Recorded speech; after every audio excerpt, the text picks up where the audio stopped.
Alright gang, I first wanted to show you what a Haemophilus influenza looks like when we're using the X and V factors. So if you take a look at this plate, you can see that we have the XV and the XV factors, and you can see that Haemophilus influenza requires both the X and XV, which is why the Haemophilus satellites around the X and V taxodisc. So now I want to show you how to identify a Moraxella, okay? So we've got a Moraxella here. You can see it's kind of pink on chocolate agar. And then a couple things that we do is a catalase and an oxidase test. So let me go ahead and start with the catalase test. So to do the catalase test, the first thing that I want to do is take my organism and smear it on my plate. Smear it on my slide. So I've basically taken my organism and I've put it on my slide. And then I'm going to go ahead and add my catalase. This is my 3% H2O2. And if you can see, it bubbles, okay?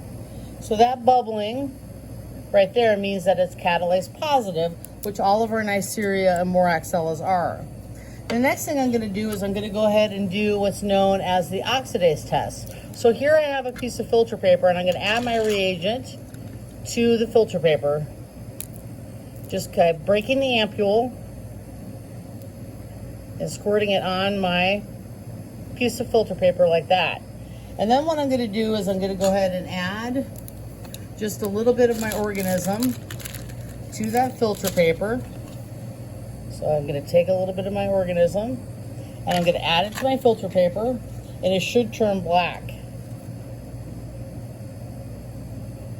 So it's going to take just a second here to become dark purple or black, and it's just starting to go there. You can kind of see it. Okay, so that means it's oxidase positive, which are their two initial ways to identify a Neisseria and a Moraxella. Okay, so now I'm going to go ahead and show you how to identify a strep. This is a strep A, or a strep pyogenes, which causes strep throat. Again, we're going to do the catalase test and then we're going to serotype it.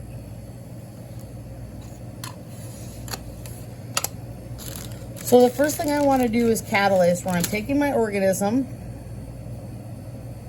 and I'm putting it on my slide like so, and this should be catalase negative. So if I add my reagent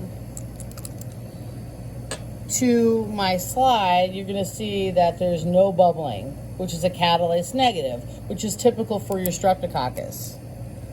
Okay? The next thing I'm going to do is I'm going to serotype my Streptococcus. Okay, so to serotype, we need a card that looks like this, and we're going to need a tube and a dispo pipette. Okay, so in my tube, I'm going to add 1 drop of reagent 1, 1 drop of reagent 1, and then 1 drop of reagent 2. And then what I'm going to do is I'm going to take a stick full of my organism and put it into my tube.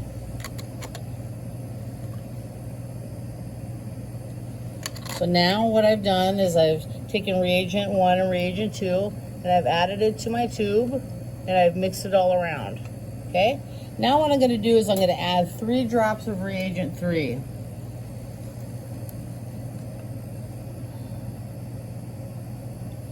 So I've added 3 drops of reagent 3, and I'm just going to give it a little mix, just a little mix, okay? Now what I'm going to do is I'm going to take my extracted strep antigens, and I'm going to add it to my test card. I'm going to add 1 drop there and 1 drop there, because I'm testing it against 2 different latexes, okay? So I'm going to add my A latex to my first drop, and then I'm going to add my B latex to my second drop. And like I said, this is a strep A, which is a strep pyogenes. So I'm going to go ahead and mix those with my stick.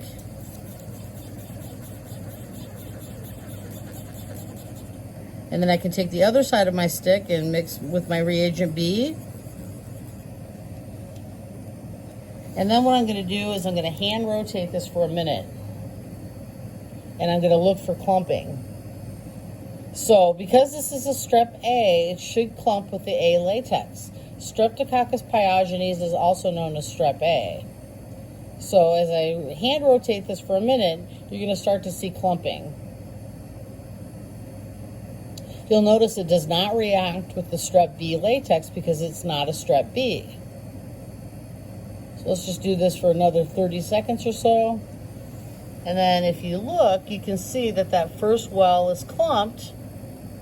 You can really see that if I get that up close, that the A latex is clumped, but the B latex is still smooth. So this tells us that we have a Streptococcus group A. So again, just to recap, we've got strep A, which is strep pyogenes, and then we've got Moraxella catarrhalis, which is going to be catalase positive and oxidase positive. And then we have our Haemophilus influenza that is positive for the XMV disc. So that's it. That's how we identify a strep A and how we initially identify a Moraxella.